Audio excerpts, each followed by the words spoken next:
A new poll from Gallup demonstrates just how much Americans are moving away from organized religion. For the first time since Gallup has been tracking this statistic, America has fallen below 50% in the number of people who claim they belong to a house of worship. So to give you some specific numbers, just 47%, again, less than 50% of Americans reported belonging to a house of worship, down from 50% in 2018 and 70% in 1999. In fact, US religious membership was 73% when Gallup first measured it in 1937, and actually ended up staying above 70% for the next 6 decades. But clearly we're experiencing something very different now. Just to give you one more stat that I think is relevant here, the percentage of Americans who do not identify with any religion rose from 8% between 1998 and 2002 to 21% over the past 3 years, while the percentage of nuns who do not belong to a house of worship has risen as well. So, more agnostic, more atheist people, at least people identifying that way. But that doesn't necessarily mean that these are people who don't have any spirituality. And I think that's it's really, I think, complex to explain the difference. And you did a really good job explaining that on a recent episode of Woke Bros Waz. So can you talk about that from your perspective? Yeah, I think what's happening with organized religion, specifically over here in America, which is largely a Christian nation, is like the second information age in Christianity, right? The first one happened with the Protestant Reformation, when essentially the Catholic Church hoarded, the language of Latin, which is what their Bible was in. And then people learned Latin and could read the Bible themselves and was like, hold on, I don't agree with that interpretation.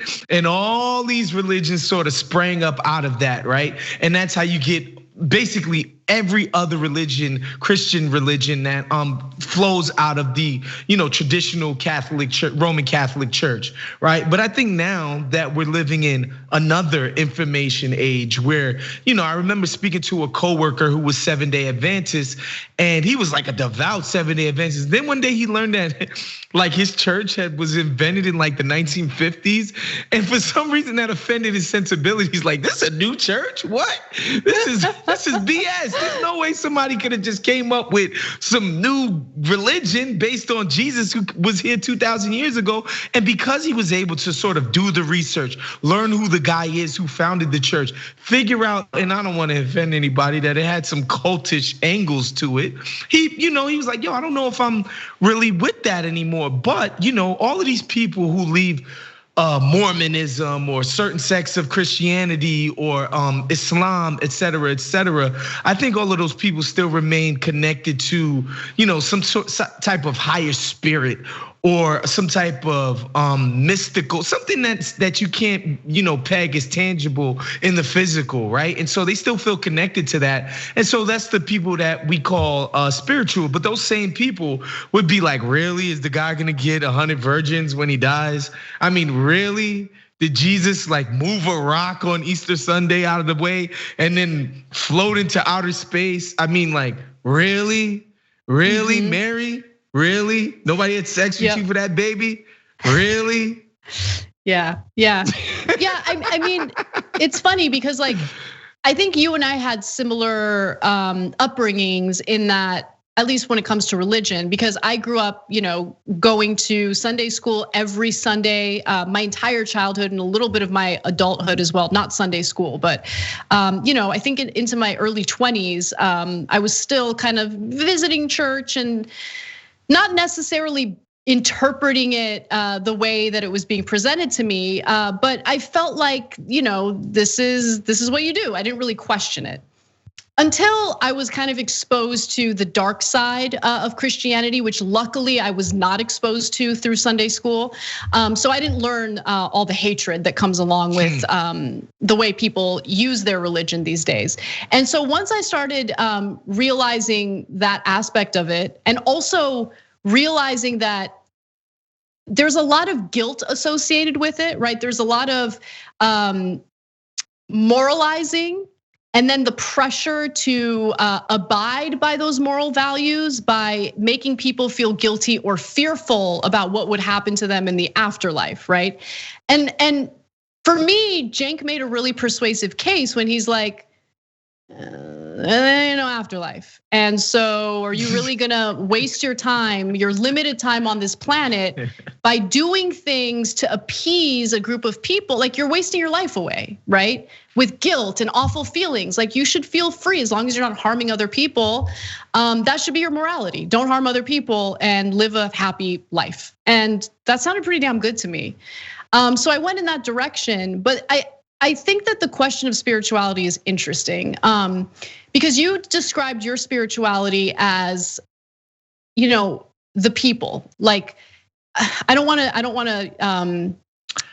like ruin what you want to say. Not to get all kumbaya in here, but let me light some incense real quick. No, I guess with my spirituality would definitely be a more humanist approach. Just the general idea that humans are generally good. Humans generally want to do the right thing, and if given the opportunity, they're probably going to choose the nicer, more giving thing, more generous thing to do, right? Like, that's how I feel. Obviously, there are exceptions to every single rule. And I think, part of what's tied to that, Anna, is, your own life experience, right? And what resonates with you, right? Like, I talk about my own sort of socialism coming from working at a UPS facility where we were unionized, shouts to the Teamsters. And by and large, everybody, if you showed up to work every day on time, you could not be fired. It didn't matter how excellent or shabby your work was. And guess what?